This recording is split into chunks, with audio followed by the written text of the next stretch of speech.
Next and last presenter today is from Lithuania, Silvija Lukošienė and with Jurga Bagdzevičienė. Jurga, you will come? No? Okay. Silvija Lukošienė is from Lithuanian National Museum of the Art. She is painting restorer whose works including both practical conservation and teaching in the field of restoration. Today, together with Jurga Bagdzevičienė, she will present a middle 20th century experimentation and the restoration of Stasys Jusionis, landscape with storks. Please, welcome. Thank you for the introduction. Hello, everyone. So, as it was introduced, my name is Silvija. I'm a painting conservator of the Eda Pranas Gudynas Conservation Center of the Lithuanian National Museum of Art. This presentation is a joint project with my colleague conservation scientist Jurga Bagdzevičienė, and I'm presenting it on behalf of both of us. Today I will present the conservation issues encountered during the conservation of Stasys Jusionis painting Landscape with Storks. The painting reflects the mid-20th century trend of experimental mixed media techniques also present in Lithuania.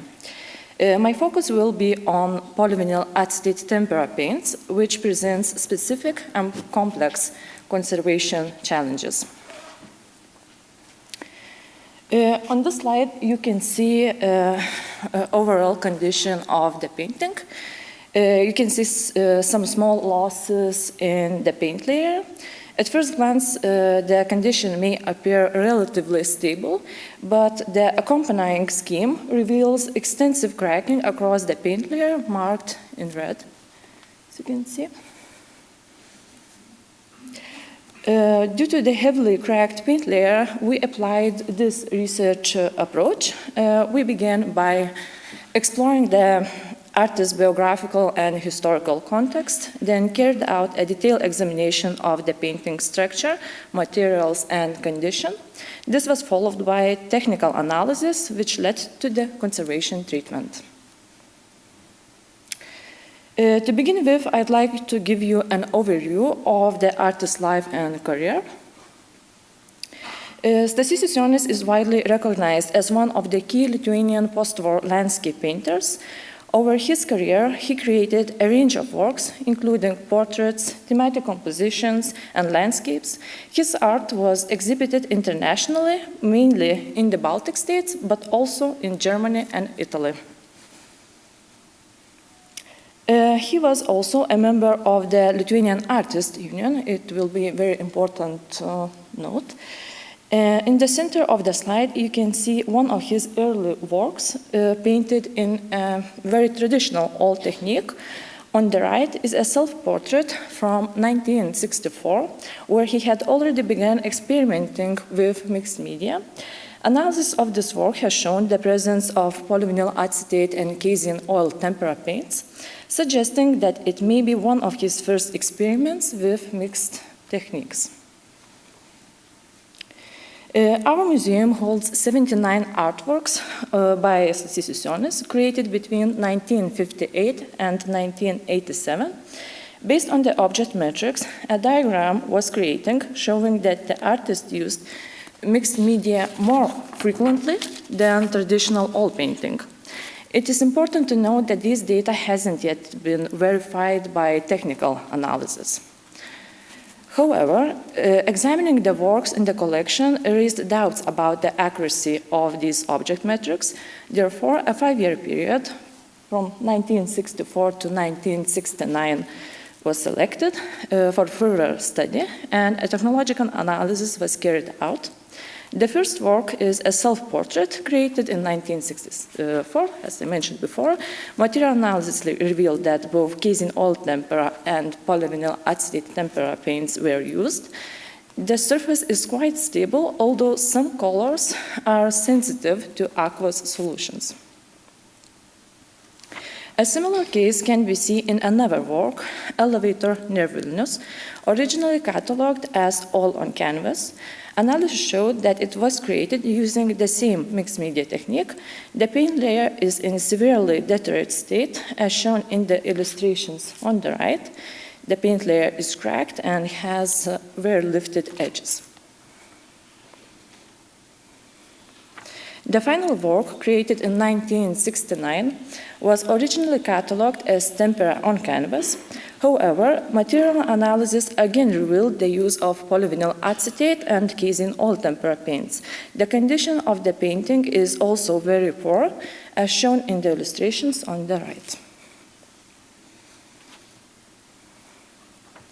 Following the analysis of selected works, a detailed visual examination of landscape with storks was carried out prior to conservation. The painting was in very poor condition. The paint layer was cracked with lifted edges across the entire surface. The illustrations on the right highlights the surface texture and the type of cracks. Meanwhile, the support was deformed due to the heavily cracked paint layer. Along the edges, the canvas was pulled into the paint layer, creating deformations that are especially visible in raking light in the illustration on the right. In addition, the artist modifications, such as extending the format with wooden slats, created unique conservation challenges. The image on the right shows a side view of the painting, where the original stretcher ends and additional wooden slats are attached at the upper edge. In the lower section, the composition was extended by painting over the added slats. The stretcher was also in very poor condition. The corner joints were weak and it was warped and asymmetrical. On the left, red lines indicate the painting's asymmetry, while on the right, red arrows show diagonals differing by 4 centimeters. Due to the extended format and composition, replacing the stretcher wasn't possible. During the examination, darker areas were observed, likely caused by water or adhesive drips. These liquids had been absorbed into the paint layer, leaving stains. Based on these observations, the sensitivity of the paint layers to moisture was tested by rolling cotton swabs, lightly moistened with distilled water, over the surface 3 times. Pigment residues on the swabs indicated that the surface was unstable. To further investigate these issues, physical analyses were carried out on the artwork. We began with UV light examination. As the painting wasn't varnished, individual pigments exhibited strong fluorescence. By comparing the X-ray with the painting, we can see differences between the original composition and the visible image.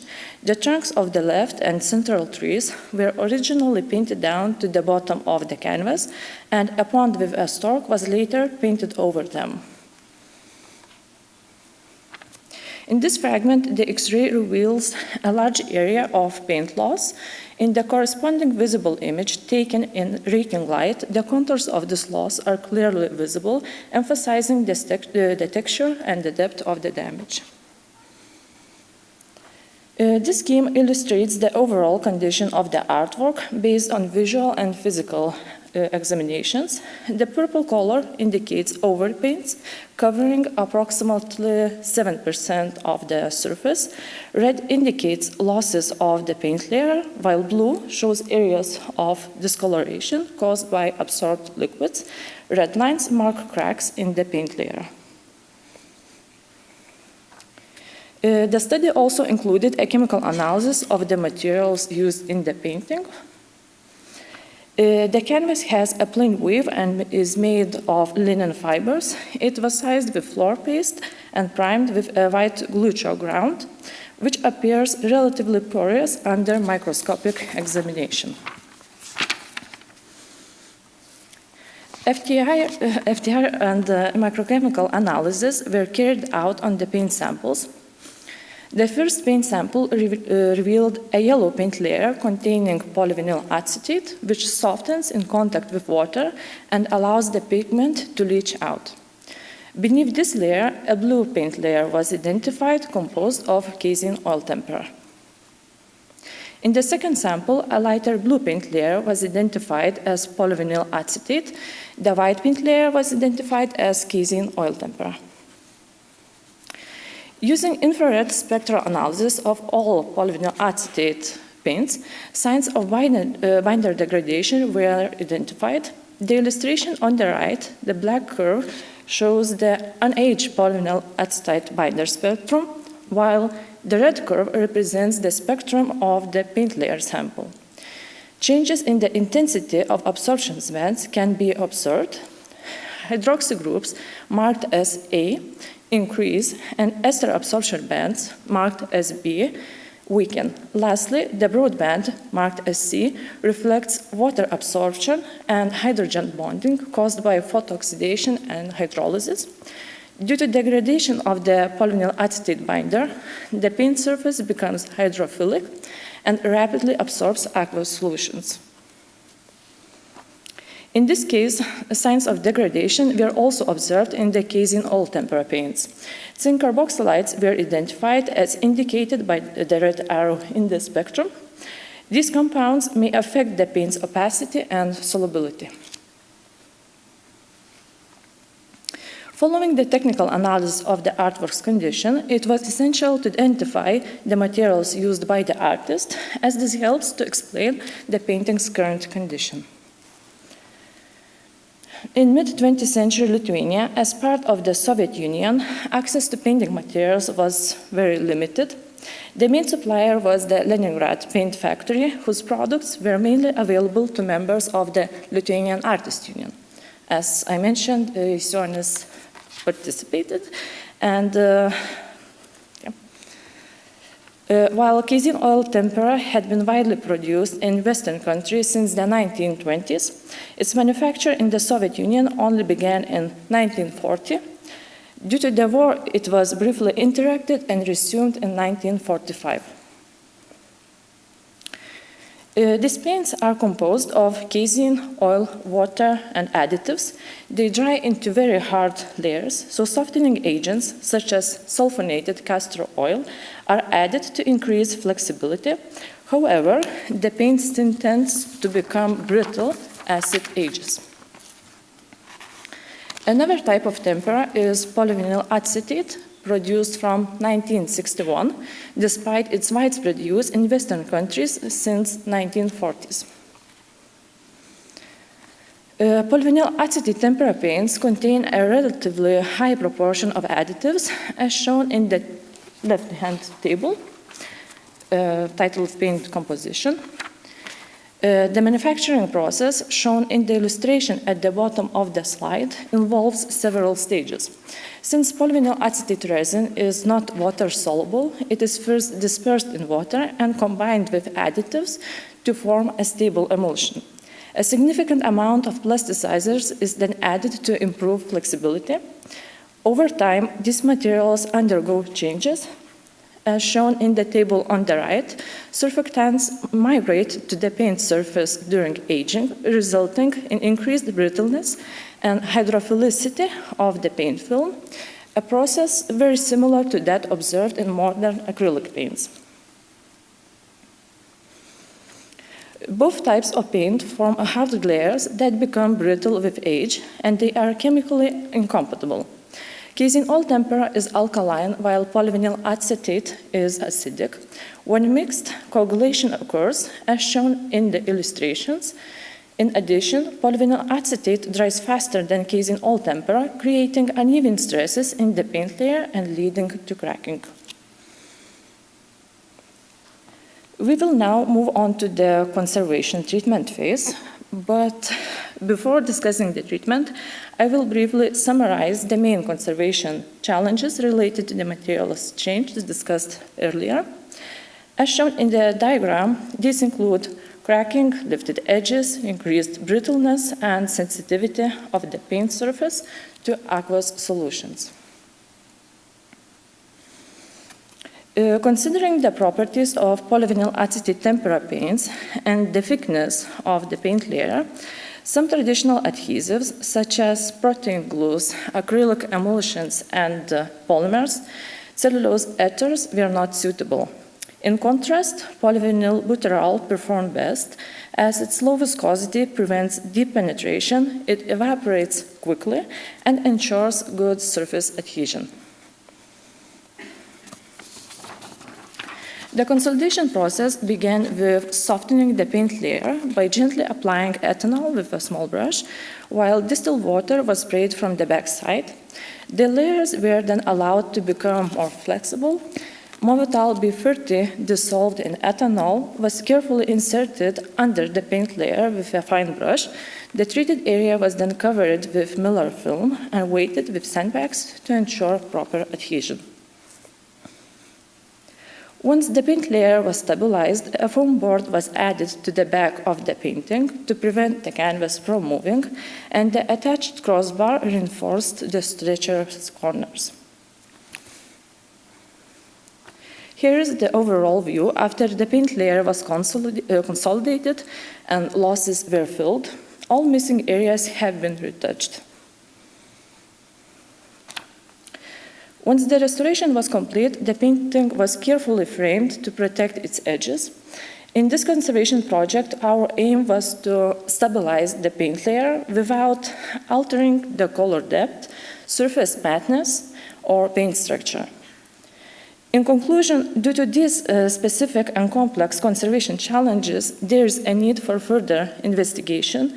We hope that this knowledge and experience will be useful in the conservation of our works by Stasys Usionis. Thank you for your attention, and I would like to thank everyone who contributed to this work.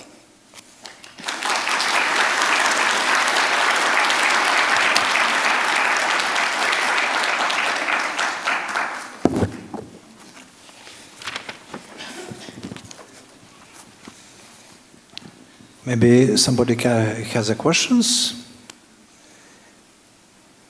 Rapolas, please.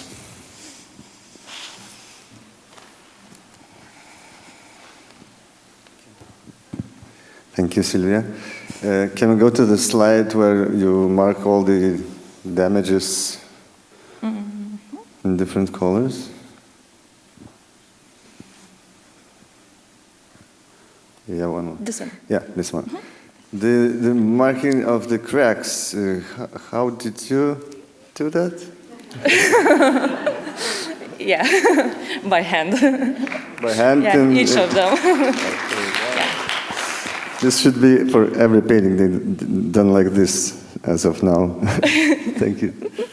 Yeah. Thank you.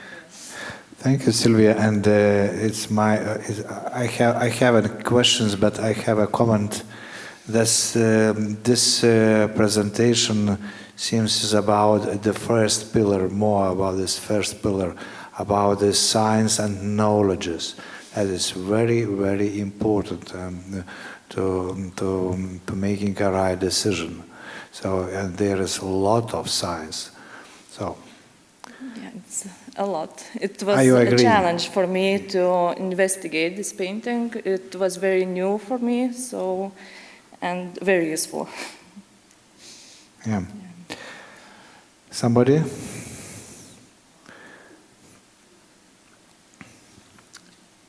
I can ask a question. Thank you. It was a very interesting presentation. What would you bring out? What was the most important knowledge that you got throughout this project?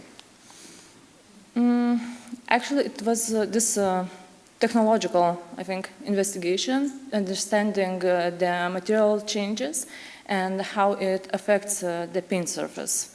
Because it depends how we treat this painting, what methodology we apply. I hope I answered your question. Yes, thank you. It showed. This is the way how you talked about the project. It was really nice to follow. Thank you. Hello, I'm Hilka. Just one question. extremely interesting part and great presentation, but was the development of the use of the colors, what artists used in Soviet period. But did you write a special article about it, and when they used the casein oil colors, when they used, I don't know, this PVA tempera? Do you have a special article about it? Actually, no. I Should write one. No. Okay, I will keep it in mind. Yeah. Thank you. Anybody? Okay, and my last comment is about this presentation. I would like to thank to Jurga for this perfect restorer, for this perfect teaching and leading this young specialist. So, Jurga, my congratulations to you.